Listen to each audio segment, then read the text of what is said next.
Halo Tribuners, jumpa lagi dengan saya Putri Puspita.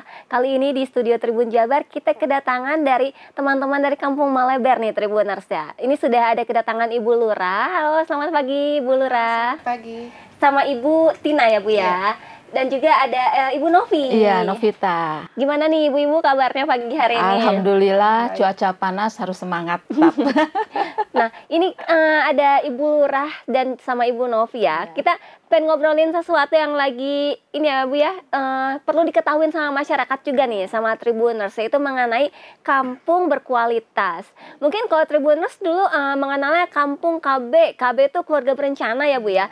Tapi sekarang tuh sudah berubah ya? Ya, sudah berubah. Oke. Menjadi kampung berkualitas. Nah, sudah berubah ya untuk para Tribuners. Nah, nanti kita boleh nih dari Ibu Tina atau Ibu Novi juga bisa dijelaskan nih kepada para Tribuners sebenarnya kampung berkualitas itu apa sih?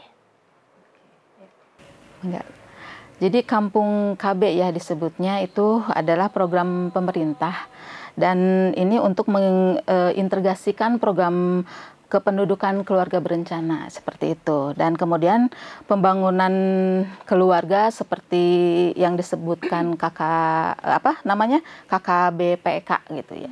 Nah, serta di sini adalah program yang sektornya lainnya itu ke masalah tingkat desa dan kelurahan.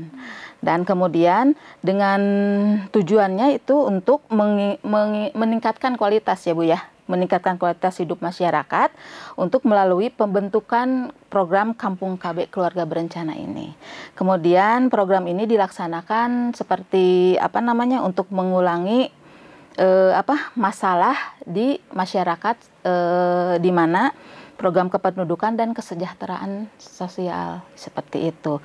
Dan untuk tujuan Kampung KB itu sendiri adalah itu meningkatkan kualitas hidup masyarakat dan ditingkatkan di Kampung KB. Nah, keseluruhannya itu diprogram di KKPBN itu, dan kemudian mewujudkan keluarga kecil bahagia gitu ya Bu ya. Nah, serta meningkatkan program pemerintah untuk lembaga apa Ibu namanya, lembaga non swasta dan meliputi memfasilitasi semua hal-hal yang dalam pekerjaan, maksudnya kegiatan Kampung KB seperti itu, dan mendampingi di mana masyarakat membutuhkan Kampung KB di sini, banyak hal yang ya. Oke. Lintas sektor ya sebenarnya, kalau itu lintas sektor untuk menciptakan keluarga yang bahagia, terus untuk kualitas sumber daya manusia gitu, terus untuk perekonomiannya, terus untuk memberdayakan inilah di masyarakat biar pertumbuhan ekonominya lebih baik lagi. Oke, nah sebenarnya tuh kenapa sih Bu si program Kampung KB ini tuh menjadi penting gitu untuk dilakukan di masyarakat? Memang ada fenomena apa nih yang terjadi sebelumnya mungkin Kampung KB Keluarga Berencana hingga akhirnya jadi kita masyarakat itu lebih berkualitas gitu? Di sini sangat penting sekali ya, karena itu Kampung KB itu seperti mengintegrasikan kegiatan yang dengan warga dan ada beberapa program kerja ya Bu ya, seperti dengan biaya swadaya Bu ya, sehingga akan mudah menyentuh gitu, mengajak warga ikut memudahkan. Nah itu. Oke. Kalau di program-programnya apa aja sih Bu yang dilakukan gitu selama ini kalau di Kampung KB? Program yang sudah kita laksanakan itu banyak sekali, dahsyat ya. Nah di sini untuk menyediakan update seperti ini kan memang kita sebelumnya juga untuk merencanakan dulu, seperti kita tuh menyediakan update data RDK, itu rumah dataku itu. Dan kemudian seperti kajian remaja ya Bu ya, seperti kita tuh mempunyai inovasi namanya inovasi tas salaksa, kemudian inovasi ngopi por atau ngobrol pintar gitu ya, ngobrol pintar. Kemudian inovasi seperti krisis berbaris, yaitu kader di edukasi, di mana ingin ada seperti ngobrol bahasa Inggris itu. Itu ya. Nah itu, dan mungkin ketiga inovasi ini mungkin kader juga ingin lebih maju lah, mengenal seperti halnya sekarang aplikasi kan kebanyakan bahasa Inggris ya Bu ya. Bahasa Inggris, setidaknya sedikit lah mereka tuh belajar mengenal, karena di sini kader itu kebanyakan tuh kayaknya ibu-ibu gitu kan. Nah, tapi memang dia giat sekali untuk mengikuti kegiatan hal apapun ada di kelurahan itu. Seperti itu. Sedikit tidak terlalu Bu, tidak mengenal banget gitu. Setidaknya sedikit ada kata-kata yang asing gitu dalam ini. Soalnya sekarang seperti penting ya Bu ya. Banyak dari puskesmas banyak sekali gitu pekerjaan yang harus kita jalankan itu. Kolaborasinya seperti itu. Dan adapun itu ya tadi yang saya sebutkan, kegiatan kajian remaja itu Tasurga disebutnya.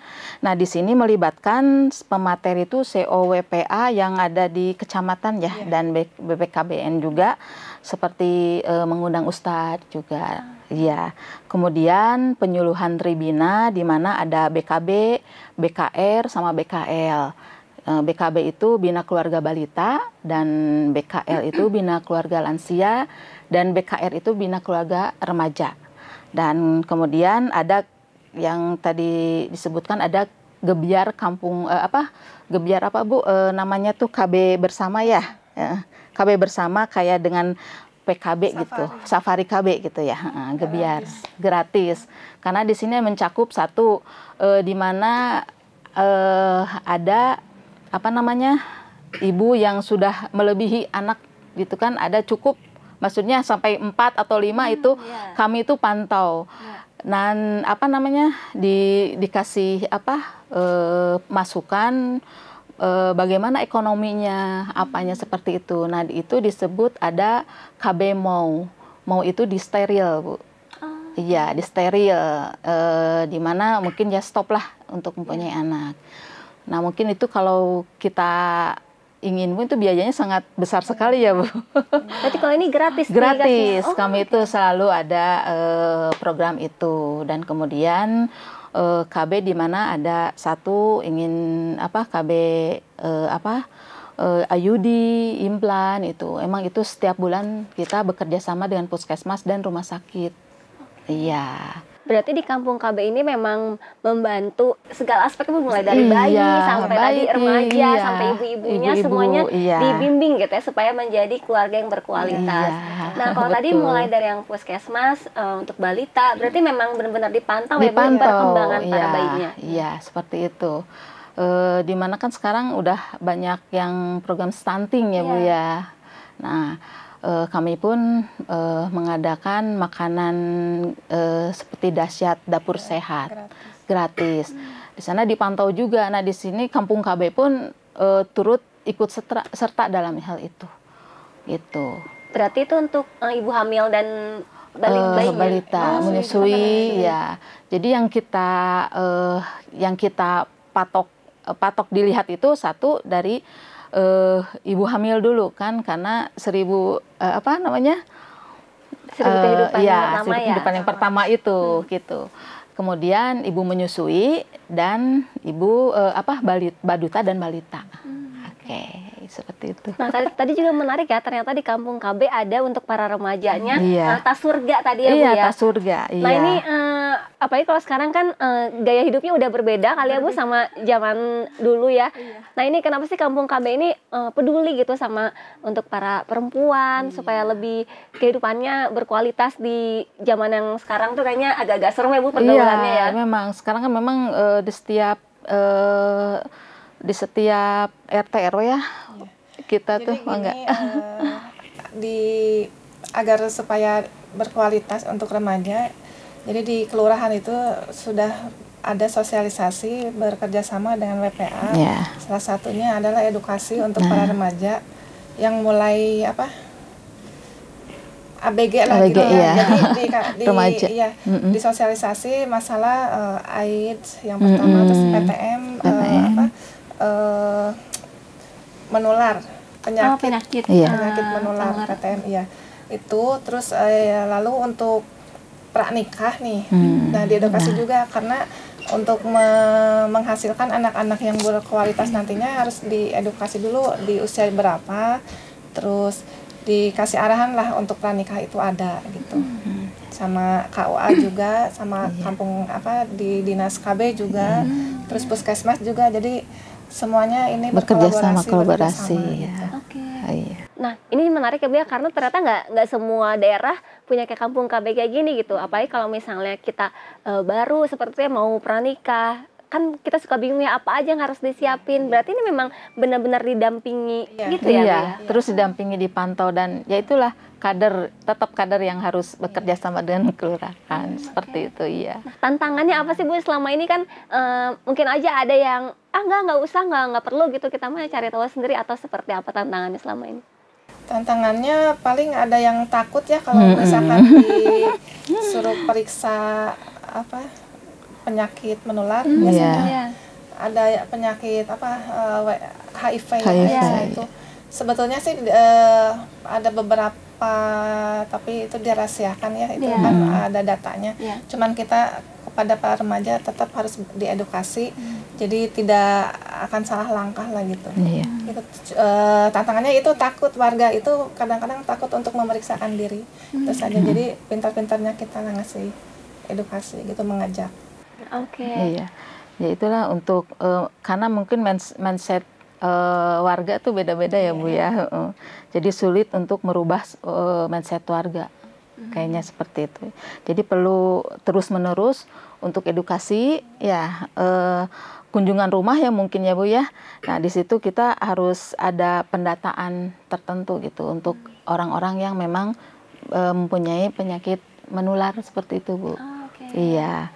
Dan kita harus berusaha, karena apalagi untuk penyakit menular takutnya kan istilahnya tidak mau menambah lagi penyakit yang sudah dia ada gitu, diadakan dia.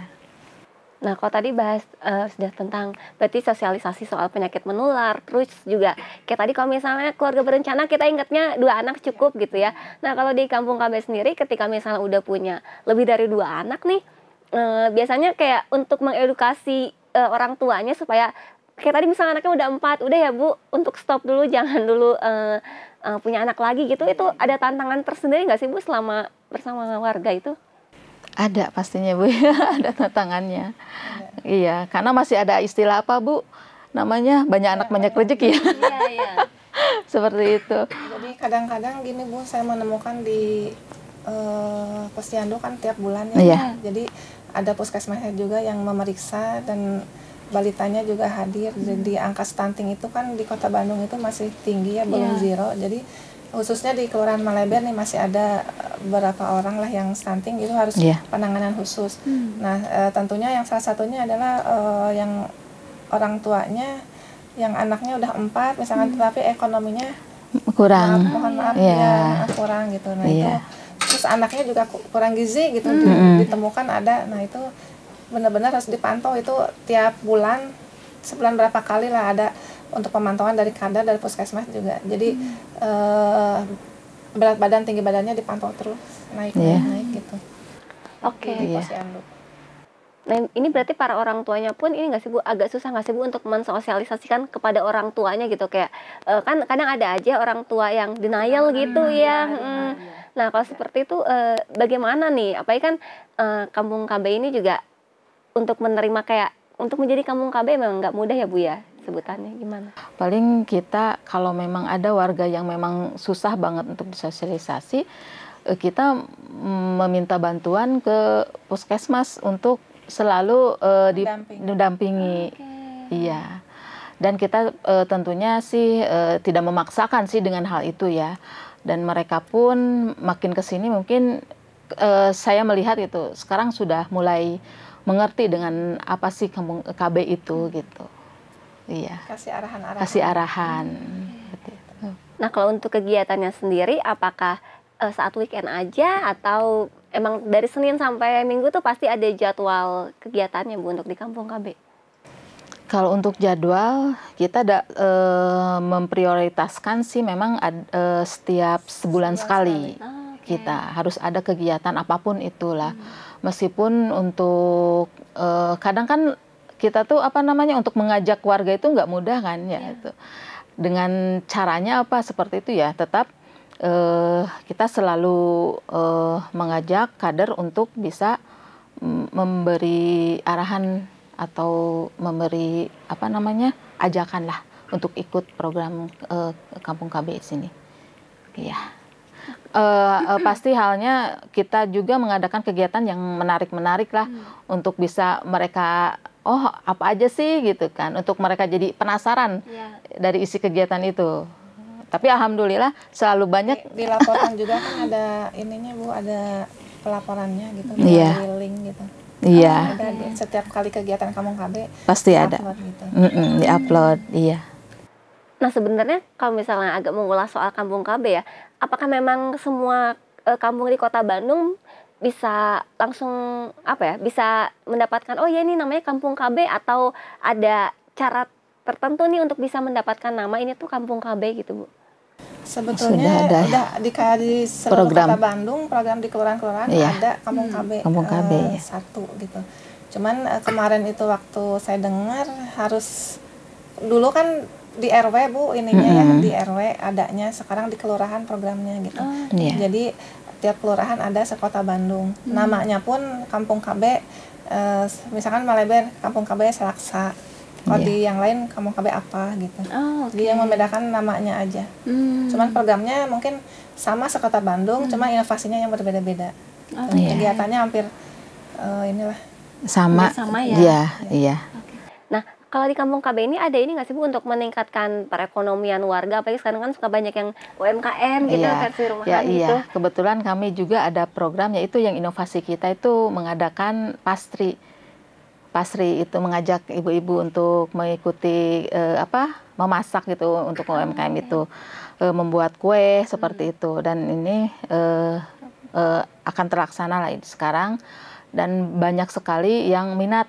Jadi untuk salah satunya dengan itu mengadakan pelatihan pastry, kemudian memberi modal kepada mereka untuk jalur permasalahan di mana ada kekurangan gitulah, kekurangan ekonomi ya, sedikit-sedikit lah seperti itu. Iya. Dan tambahannya. Dan sebetulnya sudah ada sosialisasi juga untuk UMKM di Kota di banyak ya Bu. Udah ada banyak, ada puluhan. Kemarin ada ini halal juga ya Bu ya? Ada puluhan itu, kalau misalkan ada pendamping juga dari dinas terkait UMKM. Misalkan untuk NIB-nya yang didaftarkan, terus untuk kehalalannya, terus untuk misalkan pelatihan-pelatihannya juga kerjasama dengan Disnaker. Sekarang ini lagi ada pelatihan barista. Sebelumnya kerjasama juga dengan BJB juga ada pelatihan-pelatihan, banyak sekali sih Bu manfaatnya gitu untuk warga masyarakat. Jadi apalagi era digital ya, digital itu kemarin ada sosialisasi era digital, bagaimana kita menciptakan berjualan dengan digital itu. Gitu, jadi membantu juga masyarakat dalam hal ekonomi gitu. Ya, di mana bila ada kegiatan ya Bu ya, bila ada kegiatan mungkin yang warga yang UMKM itu, kami kerjasama dengan mereka, seperti ada rapat atau di mana ya Bu ya. Nah kita ngambilnya jadi nggak beli dari luar gitu, mereka support yang support UMKM-nya, mengadakan yang ada seperti itu. Tadi kan ngobrolin soal pelatihan digital, tadi juga menarik ya Bu ya, karena ada ibu-ibu diajarin bahasa Inggris gitu tadi ya. Nah itu seperti apa sih Bu, boleh diceritain nggak sih? Ini kan sedikit-sedikit sih sebenarnya mah ya, dari masalah itu kalau buka HP itu kan memang ada bahasa Inggrisnya gitu kan. Apa sih yang namanya open inisiatif dari ibu-ibu, yang aneh-aneh gitu, yang tidak gaptek, setidaknya mereka oke lah, mau belajar lah gitu. Oke, seperti itu. Jadi kalau misalnya mau jualan di marketplace kita misalnya, ada yang membimbing ya. Iya, ada. Jadi ada pembimbingnya di situ. sekali 2 kali lah, oke lah kita ini, dan seterusnya mereka bisa belajar sendiri. Kalau di Kampung Maleber ini berarti udah berapa lama Bu KB ini berlangsung programnya? Dari 2020 ya ada ya Bu? Ada. 2019. Sebentar. 2019 sudah ada. Cuman berbeda sekarang namanya jadi Kampung KB berkualitas. Dulu memang Kampung KB aja. Oke. KB lingkupnya kecil, cuman KB sekarang sudah luas. Luas gitu. Sekarang sampai lansia, remaja semua kita. Berarti PR-nya lebih banyak juga ya Bu ya. Bisa kolaborasi dengan yang lainnya. Sektor. Misalkan dengan kasih ekbanknya ada UMKM, dengan kesosnya ada sosial, seperti sosial kan masyarakat ya, bansos yang kayak gitu. Jadi semuanya ada, dari puskesmasnya, dari dinasnya, dan KB, terus dari Babinsa, semua ada kerjasama. Oke, berarti memang benar-benar gimana caranya di satu daerah ini masyarakatnya dibimbing, dibina hingga akhirnya berkualitas ya Bu ya. Iya, betul seperti itu. Jadi tidak ingin sekali gitu Kampung KB ini benar-benar maju. Anak-anaknya sehat, ekonominya baik, gitu. Pendidikannya gitu. Seperti itu. Kalau misalnya tujuan akhir dari goalsnya Kampung KB ini sebenarnya seperti apa sih Bu? Apakah memang dari para kader ini memang rajin memantau sampai akhirnya misalnya di RT 1 tingkat penganggurannya berkurang atau seperti apa nih? Ya, salah satunya adalah angka stunting ya. Angka stunting itu iya. Biar zero stunting di Kelurahan Maleber itu ada pendamping, terus dipantau setiap ada posyandu, kegiatan posyandu. Terus kalau misalkan ada yang kemarin ada yang di bawah standar di bawah garis merah itu, yang itu, nah itu khusus penanganan gitu. Ya. Jadi dipantau khusus gitu itu. Jadi mereka bisa sehat. Gitu. Terus dalam segi pendidikan, misalkan yang putus sekolah nih, kenapa nanti bisa dibantu, terus diberikan ini yang gratis, yang gratis ada paket A yang sekolah itu supaya mempunyai ijazah setidaknya gitu, nggak putus sekolah. Iya, terus seperti misalkan ada yang mohon maaf ODGJ itu segera ditangani, langsung ditindaklanjuti ke RSJ, terus kader juga sama puskesmas sama pihak kelurahan bekerja sama. Mereka dipantau gitu. Terus selanjutnya adalah untuk pekerjaan juga mengurangi, alhamdulillah itu dari UMKM. Terus kemarin ada padat karya juga membantu, ada 50 orang pekerjanya itu dari dinas ketenagakerjaan. Alhamdulillah. Jadi insya Allah harapannya sih bebas dan pokoknya berkualitas aja di Kelurahan Maleber gitu. Ya, mungkin untuk penambahannya gitu ada rencana kader kayak untuk dikasih pelatihan penanganan anak berkebutuhan khusus ya Bu ya. Nah, di sini kita belajar untuk belajar bahasa isyarat mereka gitu. Kader itu ada untuk bercari-cari mereka supaya kita nggak fokus ke anak-anak yang yang normal aja saja gitu. Kita untuk anak-anak yang berkebutuhan khusus pun kita harus memperhatikan. Kayak kita itu mengenal bahasanya gitu untuk ngobrol seperti apa. Kalau yang ngajarinnya itu berarti dari mana nih Bu? Ada, tapi ini untuk rencana saja. Nanti sedang mengajukan untuk kedepannya seperti itu ya. Jadi semua tercakup ya Bu ya, semua warga tuh nggak merasa terasingkan gitu ya Bu ya. Nah, ini ibu-ibu ternyata udah cukup lama ya kita ngobrol, setengah jam lumayan. Kalau misalnya ada yang mau disampaikan lagi mengenai Kampung KB, mangga boleh disampaikan kepada Tribuners atau ada pesan-pesan khusus nih dari Ibu Lurah sama Ibu Kader seperti apa tentang Kampung KB harapannya? Harapannya. Untuk Tribuners. Iya. Harapannya sih saya untuk kedepannya untuk lebih banyak sosialisasi untuk warga masyarakat, karena salah satunya kalau masyarakat tidak tidak disosialisasi dan edukasi masalah permasalahan yang ada di wilayah, mungkin kita tidak pernah tahu gitu kondisi keadaannya. Jadi saya mengajak untuk seluruh dinas terkait lah untuk berkolaborasi dengan kewilayahan lah, dengan kewilayahan tentunya dari DP 3A, terus dari dinas KB, karena kekerasan juga kan pada ibu dan anak ada masuk juga gitu. Terus dari semuanya dinas pula, semua dinas bisa berkolaborasi dengan kewilayahan. Jadi wilayah itu sebetulnya tolak ukur untuk dalam segi warga masyarakatnya bisa sejahtera, aman, tentram. Tentunya untuk dari segi ininya juga infrastrukturnya juga kan wilayah itu nomor satu lah untuk warga masyarakat, untuk apa sih kebutuhannya gitu.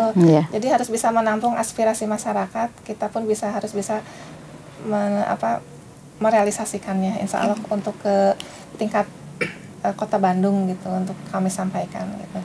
Jadi mudah-mudahan di Maleber ini bisa semuanya terpenuhi, bisa semuanya sehat, dan insya Allah untuk kedepannya bisa berkolaborasi lah dengan seluruh lapisan. Gitu.